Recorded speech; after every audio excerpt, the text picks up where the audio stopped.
Historia de la fresadora. La primera máquina de fresar se construyó en 1818 y fue diseñada por el estadounidense Eli Whitney con el fin de agilizar la fabricación de fusiles en el estado de Connecticut. Aún se conserva en el Mechanical Engineering Museum de Yale. En la década de 1830, la empresa Gay Silver construyó una fresadora que incorporaba el mecanismo de regulación vertical y un soporte para el husillo portaherramientas. En 1848, el ingeniero americano Frederick W. Howe diseñó y fabricó para la empresa Robin and Lawrence la primera fresadora universal que incorporaba un dispositivo de copiado de perfiles. Por esas mismas fechas se dio a conocer la fresadora Lincoln, que incorporaba un carnero cilíndrico regulable en sentido vertical. A mediados del siglo XIX se inició la construcción de fresadoras verticales. Concretamente, en el Museo Conservatoire National des Arts et Métiers de París se conserva una fresadora vertical construida en 1857. La primera fresadora universal equipada con plato divisor que permitía la fabricación de engranajes rectos helicoidales fue fabricada por Brown and Sharp en 1853, por iniciativa y a instancias de Frederick W. Howe, y fue presentada en la Exposición Universal de París en 1867. En 1884, la empresa americana Cincinnati construyó una fresadora universal que incorporaba un carnero cilíndrico posicionado axialmente. En 1874, el constructor francés de máquina herramienta Pierre Philippe diseñó una máquina de doble husillo vertical y horizontal, que se posicionaban mediante giro manual.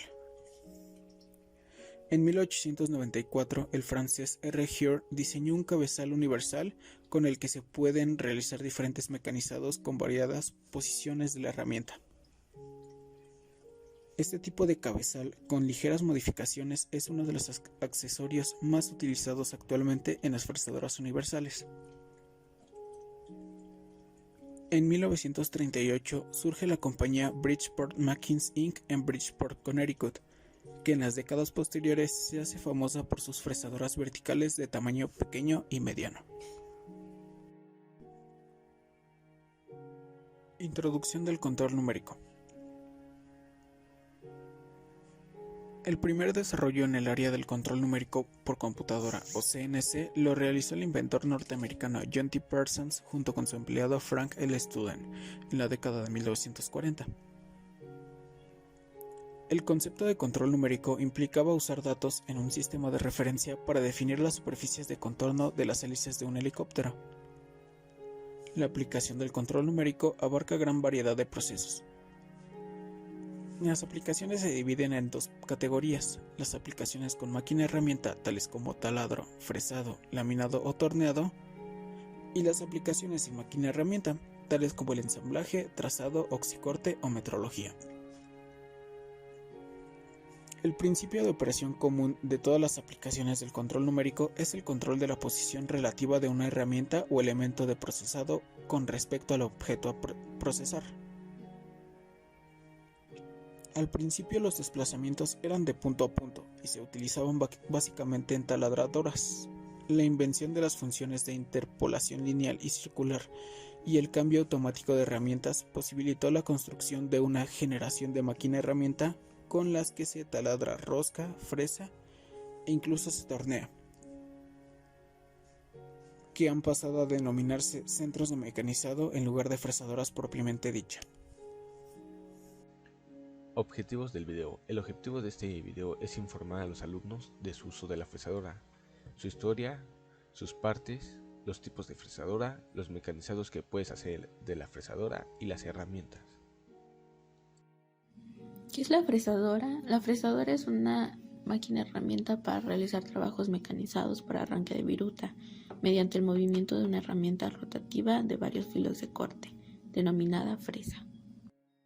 Bueno, yo voy a decir las partes de la fresadora, que es el motor, la cabeza, el botón de encendido y paro de la fresadora, el bolsillo, lámpara, mesa, volante para el movimiento sobre el eje X, palanca de eje Y, caja de sistema eléctrico, palanca del eje Z, la base, manivela para bajar el huesillo con la fresa, el torpedo y columna. Y esas son las partes de la fresadora. Aquí dejo una imagen para que vean dónde está señalada cada una. Buenas tardes, mi nombre es Edel Rafael Villanueva y yo voy a presentar lo que son tipos de fresadoras. Las fresadoras pueden clasificarse según varios aspectos, como la orientación del giro o el número de ejes de operación. A continuación indicaré las clasificaciones más usuales. Fresadora según la orientación de la herramienta. Dependiendo de la orientación del eje de giro de la herramienta de corte, se distinguen tres tipos de fresadoras: horizontales, verticales y universales.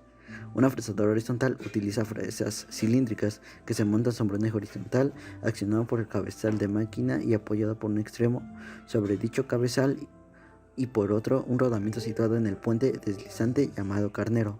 Esta máquina permite realizar principalmente trabajos de ranurado con diferentes perfiles o formas de las ranuras. La otra es: en una fresadora vertical, el eje del husillo está orientado verticalmente perpendicular a la mesa de trabajo.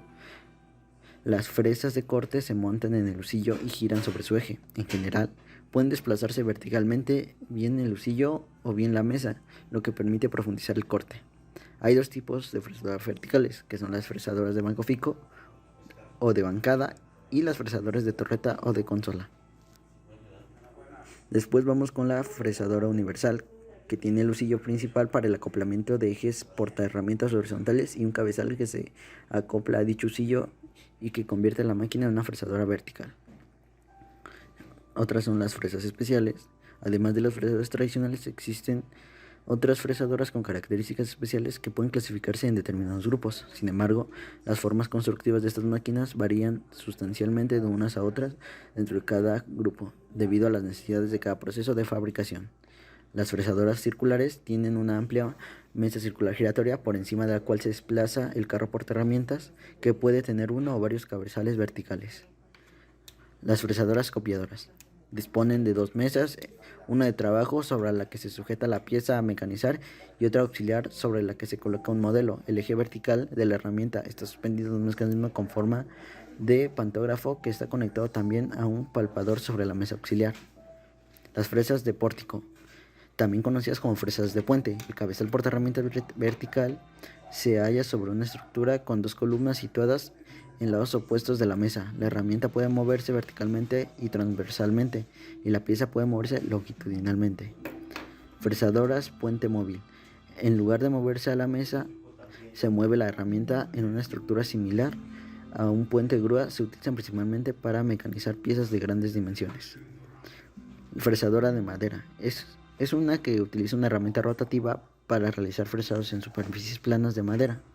Son empleadas en bricolaje y ebanistería para realizar ranurados. Fresa según el número de ejes. Las fresadoras pueden clasificarse en función del número de grados de libertad. Pueden variar durante la operación de arranque de la viruta. Estas fresadoras del número de ejes se clasifican en tres, que serían fresadora de 3 ejes, fresadora de 4 ejes y fresadora de 5 ejes. A continuación diré algunos tipos de mecanizado en la fresadora, los cuales son el fresado. El fresado es la operación de mecanizado que más se utiliza en una fresadora. Se utiliza una fresa, una herramienta cilíndrica parecida a una broca, pero generalmente sin punta cónica. Esta herramienta elimina material por la superficie cilíndrica, ideal para realizar mecanizados en superficies planas y para realizar un agujero de casi cualquier forma de una pieza de partida. Taladrado. La forma de trabajar de la fresadora permite realizar taladrados, ya que solo hay que mover el eje vertical para realizar esta operación. Algunas fresas permiten también ser utilizadas como brocas, pero es preferible utilizar brocas para realizar esta operación, para evitar roturas de las fresas. Mandrinado. Esta operación permite mejorar la calidad superficial de un agujero. Se utilizan herramientas parecidas a las de un torneado interior en el torno. El resultado es una mejora de calidad superficial del agujero, con una calidad menor a la de un escareado convencional. Ranurado. Es un ciclo de maquinado en el cual la fresadora abre paredes totalmente paralelas, desbastando la superficie hasta un nivel deseado. vamos a presentar lo de herramientas de la fresadora. Fresas en forma de disco se utilizan para fresar entalladuras estrechas. La sierra circular se utiliza para cortar piezas y para hacer en ellas ranuras estrechas como, por ejemplo, en las cabezas de los tornillos. Las fresas para ranurar con dientes rectos sirven para fresar ranuras planas con objeto de evitar el roce lateral. Estas fresas van ahuecadas con la muela por ambos lados. Las fresas de disco o de dientes triangulares son apropiadas para chaveteros más profundos. Las fresas de dientes cruzados van provistas de filos dirigidos alternativamente a la derecha y a la izquierda. Las fresas de los discos acoplados pueden, después de haber sido afilados, volver a su primitiva anchura mediante interposición de las convenientes arandelas y fresa de disco en posición de trabajo. Bueno, eso ha sido todo en parte de nuestro video de nuestro equipo. Espero que les haya gustado. Nos vemos.